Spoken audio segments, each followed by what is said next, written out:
The river Pielisjoki flows through the city of Joensuu, and on the riverside there are little parks that offer us a pleasant opportunity to spend our free time near the water. In addition, the forests nearby allow us to observe nature, to pick up berries and mushrooms. When we walk in the parks, we do not often think that the parks and the statues there have their own meanings and stories.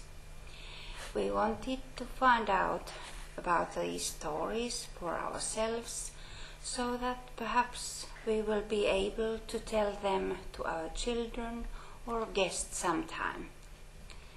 Let us have a little walk in the parks and listen to the history of the city of Joensuu and some its prominent people. We'd like to say a few words about the Park of Liberty that is situated halfway between the town hall and the marketplace. It covers only one block, but because of its central location, it is a very popular place to visit in the summer. In this park you can find, apart from typical Finnish trees such as birches and spruces, several species of tree that don't grow wild in North Karelia. In the summer, numerous beautiful flowering plants shine in the park, whereas in winter the clean white snow covers the ground. At the beginning of July, when the school year ends, secondary school graduates from all the schools of the town conquer the park. For decades they have gathered in the park in the white caps to celebrate the end of their 12-year-long studies. In the old photos you can see how especially the girl dresses have changed as the fashion has changed over the course of years. In the open space in the middle of the park there is a statue of Liberty. It was designed by sculptor Yrjö Liipola, and it portrays a naked young man with a sword in his hand and a horn in his lips.